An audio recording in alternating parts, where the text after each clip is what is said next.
Have you ever stood still in a world that won't stop moving, searching for meaning while everyone else races toward distraction? The deeper you seek, the more you feel like a stranger in a crowd that's too busy to notice the void beneath their feet. We live in an age where noise drowns out silence, where the flicker of screens promises answers but delivers only echoes. Yet some of us can't look away from the questions that linger, the ones society begs us to ignore. History is littered with those who dared to ask too much Socrates, condemned for his curiosity. Kafka, trapped in his own labyrinth of thought. They weren't just rejected, were feared for seeing what others buried beneath layers of routine. Why does this happen? Why does the quest for meaning unsettle the world so deeply?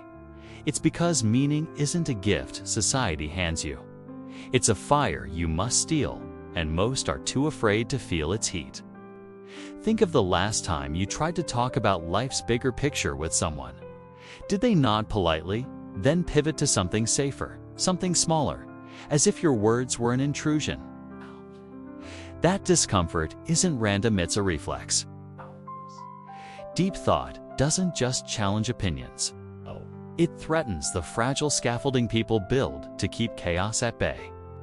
We're wired for survival, not revelation. Our brains crave the predictable hum of the everyday. A mind that probes beyond the surface is a disruption, a crack in the dam holding back the flood of uncertainty. Neuroscience tells us the brain recoils from complexity like it's a physical blow. When you ask someone to confront the unknown, their amygdala flares a quiet panic, disguised as indifference. This isn't a flaw. It's an inheritance from ancestors who lived by clinging to the group. To stray too far in thought was to risk being left behind, and solitude was once a predator's invitation. But today, that instinct lingers in subtler forms: blank stares, awkward silences, the gentle nudge to lighten up. Society doesn't exile deep thinkers with chains anymore. It does so with apathy. Yet, the irony stings. Those who wrestle with meaning often shape the world's course. From Nietzsche's radical solitude to Turing's unseen brilliance, their legacies tower over the distractions that once overshadowed them. Why do we shun the seekers in their time, only to lionize them later? Because meaning, raw and unfiltered, is a mirror to bright, reflecting not just truth, but our refusal to face it. Schopenhauer once said, "The world is driven by a blind, restless will, a hunger for more that never asks why." Most chase its rhythm, content with motion, while deep thinkers pause, demanding purpose over momentum. That pause is their curse, sets them apart. Where others find solace in the next goal, the next thrill, they see only shadows dancing on a cave wall. Have you ever felt that disconnect? Watching people rush toward prizes you can't care about? It's not arrogance, it's a hunger for something real, something the world doesn't know how to sell. Schopenhauer believed this split was inevitable. The will to meaning clashes with the will to live. One seeks depth at any cost. The other clings to comfort, even if it's hollow. Pascal felt it too, staring into the infinite silence of the stars, trembling at a universe indifferent to our noise. His dread wasn't weakness, it was the price of peering past the veil. Kafka scribbled tales of absurdity because he couldn't unsee it, life's machinery grinding on, oblivious to its own emptiness. His isolation wasn't chosen. It was thrust upon him by a clarity too sharp to share. This is the deep thinker's burden.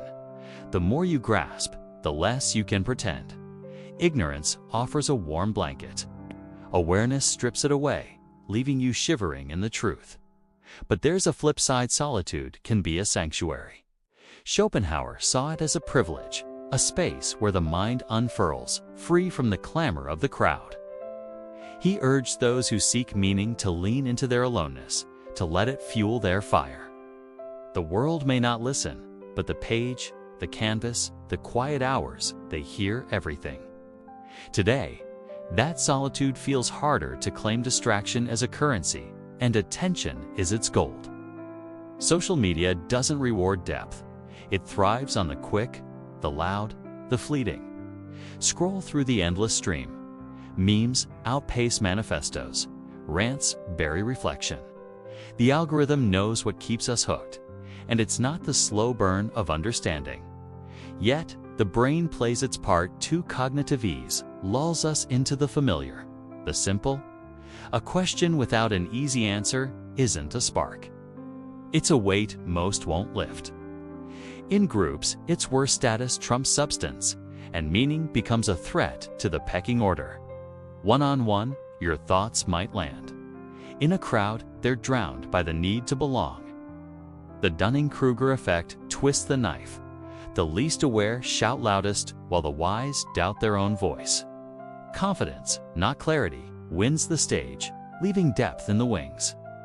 Schools teach us to recite, not to question. Workplaces reward the compliant, not the curious. The system doesn't crave meaning. It craves stability, and deep thinkers are its quiet rebels. Socrates asked too many whys, and Athens answered with poison. His crime wasn't corruption. It was waking a city that preferred sleep. Galileo's stars rearranged the heavens, and the church locked him away. Truth was his compass, but power drew the map, and he paid for straying. Nietzsche tore at morality's seams, weaving a vision too vast for his time. They called him mad, but madness was just the world's excuse to look away. Tesla dreamed of a world unshackled by wires, a gift too grand for its takers. He died penniless, his meaning stolen by those who understood profit, not purpose. Hypatia wielded reason like a blade, cutting through superstition's fog.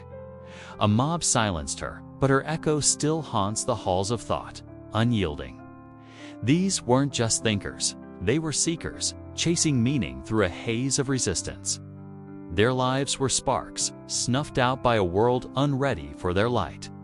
But that light didn't fade, it grew, illuminating paths we walk today. Society fears the seeker not for what they find, but for what they force us to question.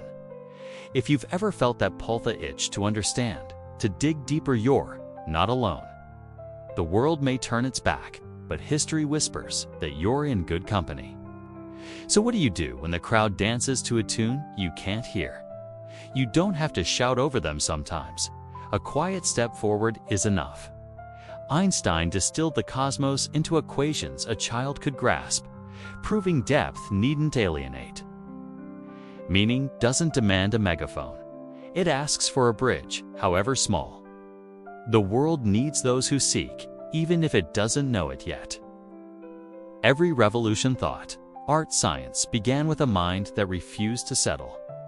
You don't need everyone to see you, just those who feel the same hunger.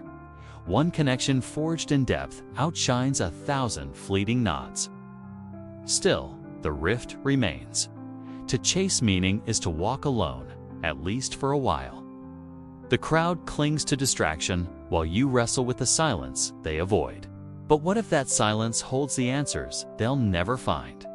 What if your solitude is the seed of a meaning they'll one day seek?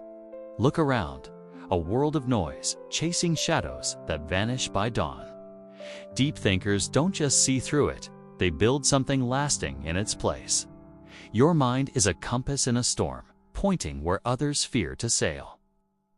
It's not your job to drag them along, needs theirs to catch up when they're ready. History bends toward the seekers, even if it breaks them first. The question isn't whether you'll be heard, whether you'll keep searching until you are. So, as you stand at the edge of your own restless thoughts, what keeps you going? What meaning do you chase that the world isn't ready to face?